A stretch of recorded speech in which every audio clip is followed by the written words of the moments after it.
the alley is TF3, but is a single-family residence, and property to the west is a vehicle repair shop. Let me get back to the aerial image here. This is a vehicle repair shop, which also has conditional use for used vehicle sales.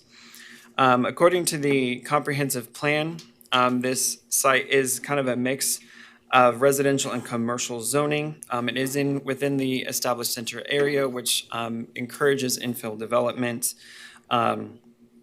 And with the unified zoning code permitting this type of a use in limited commercial zoning, staff is recommending approval of this item. It did go to DAB 4 on December 2nd and got a unanimous approval 8-0. One individual spoke in opposition to it. He is the owner of the property to the north. We are recommending approval subject to several conditions. Most of them are pretty standard for a used vehicle lot. The first one being that it would only be for the sale of cars and light pickup trucks, no sale or rental of trailers, boats, motorcycles, or scooters, or recreational vehicles or trucks any larger than a pickup. We'd restrict the sale to 6 vehicles, which is the number of spaces that he can fit on that property. All the improvements must be finished before the car sales are permitted.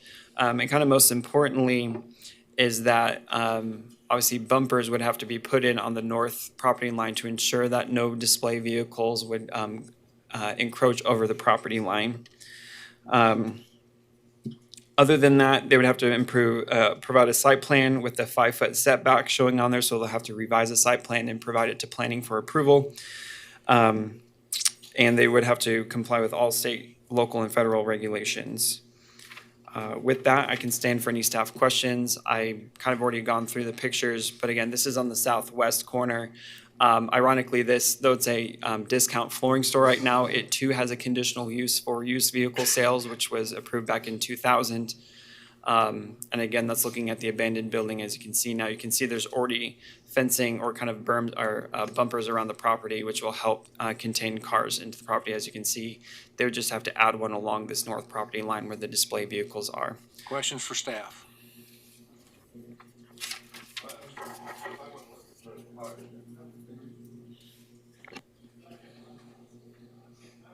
If I want to drive one of the cars that's for sale, do I have to back out onto the street? I will defer to the applicant. I believe they could back them in to their parking spots, so you could drive out onto. But again, I can defer to the applicant. Mr. Blick? Question I have, did you have a site photo going west? Like across the street? I believe, There was another car lot across the street. That's why I was just wondering if you had a photo of that or not. I did not, but you could see it on the aerial. I apologize. There we go. Thanks, Jim. You can see it on the aerial that this is the building they do repairs on, and their lot is quite full of cars. They have 48 cars in their parking lot, and they're parking on the sidewalks. I just noticed when I drove by today. Gotcha. Additional questions for staff? Mr. Richardson? So you had a complaint from the owner to the north to the building that is vacant? What was the complaint there? He was saying that a building would be too close to his structure, and he wouldn't know how you could access like a door into his structure. But that would be taken care of with the 5-foot setback. There would be at least 8 feet between the structure that the applicant is proposing and the sidewall of the building there. In his testimony, and it could be, and it's in the DAB minutes, which is not provided to you, but there's record there that he actually is looking to sell the property. And I believe the applicant, did have a conversation outside of the meeting of possibly selling it to him. That was not necessarily on record. The applicant can corroborate that if you needed it to, but his main complaint was just that he didn't know how you could put a structure on this site, that it was too small and to be too close to his building. So what is the side setback from his property line now? He would be allowed to have a 0 setback. As I mentioned before, there's probably about a 2 to 3 foot sidewalk. I didn't go and measure, but you can see there is a bit of space between there. And if I get to the picture looking east, you can kind of distinguish basically from like here to here is the distance between that and the property line, which is about 2 to 3 feet. And then we would have an additional 5-foot setback for the structure that the applicant is proposing.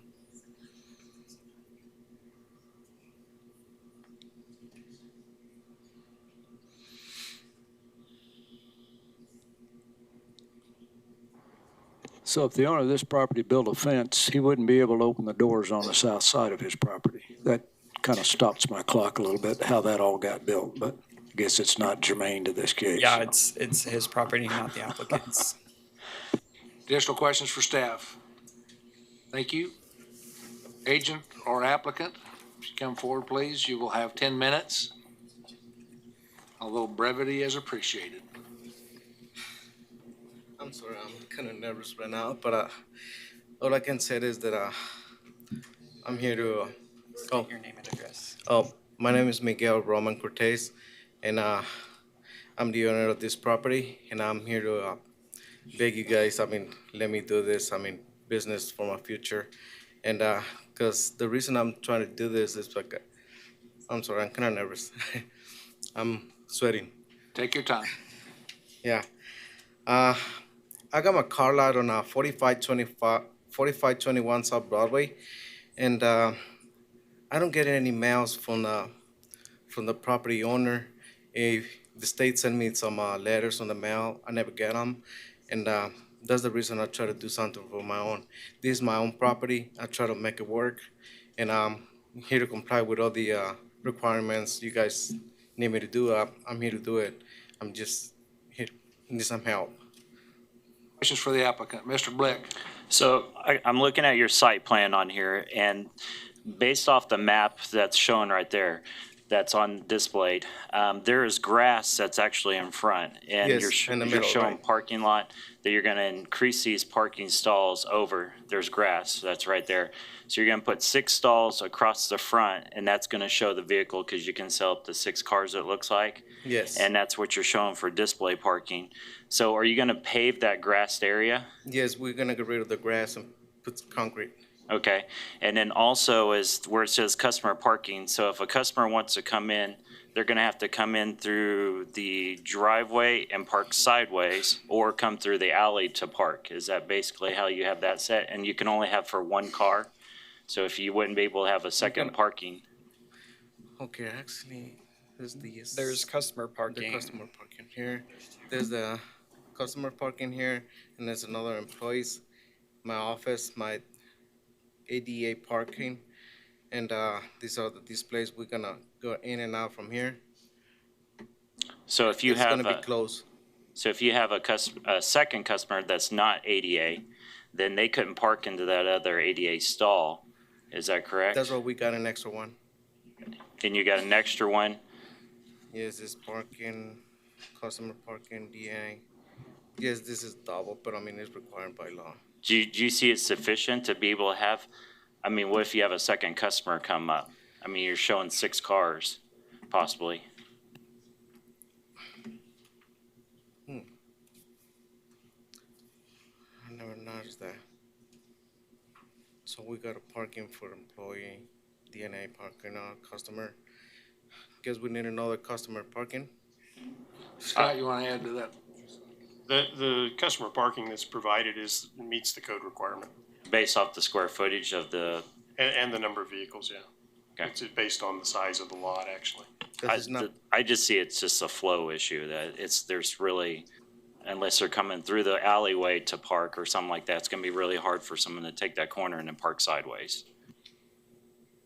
Additional questions? Mr. Richardson? Yeah, I think the answer to that is the staff report, and talks about being able to access that parking from the alley, which I think would be allowed. Okay, additional questions? Thank you, sir. Anybody from the audience wish to speak on this issue? So, come forward, state your name and address for the record. I'm not seeing anybody. Okay, bring it back to the commission. I move for approval per staff comments. Second. Okay, motion by Mr. Hartman, I didn't catch the second. I have a staff question. Mr. Dole, okay. Question, Mr. Johnson. This will have to get a building permit, right? Yes. And they're gonna approve this parking lot.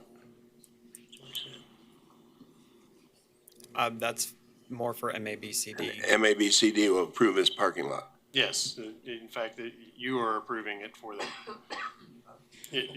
That's what the conditional use is about you approving this site plan. I thought MAPCD had to approve it also. Well, they will have to get a permit, but the display parking is not parking. It is display. It's not customers coming in and parking their vehicle. The only parking that is customer parking is labeled as employee and customer parking. And it meets all of the standards in terms of parking. The display area is not required to meet parking standards in terms of drive aisles. In fact, lots of vehicle display for sale parks vehicles in stacks, and then the vehicles have to be moved by the employees in order to be test driven and so forth. Additional questions? Mr. Blick? It's more about a statement on this one. I just don't see how it's feasible to have, basically it was a parking lot for a hotel, or it was actually a multifamily. They closed it down about 6 months ago, I've seen. And using a parking lot to, I just don't see how the turnaround, the flow, everything to be able to display vehicles and have adequate parking for this parking lot. Additional questions, statements, or comments? Seeing none, we have a motion. Go, Mr. Blick. I make a substitute motion to deny based off my statement. Is there Second. There's a second. Any further discussion? Those in favor of the substitute motion signify by the upraised hand. 1, 2, 3, 4, 5, 6. Those opposed, same sign. 1, 2, 3. We have 8. Okay, let's go to the original that voted in favor of the substitute motion. 2.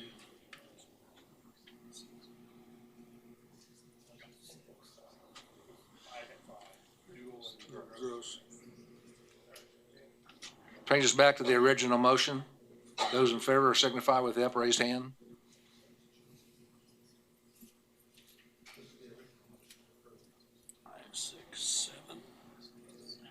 Okay.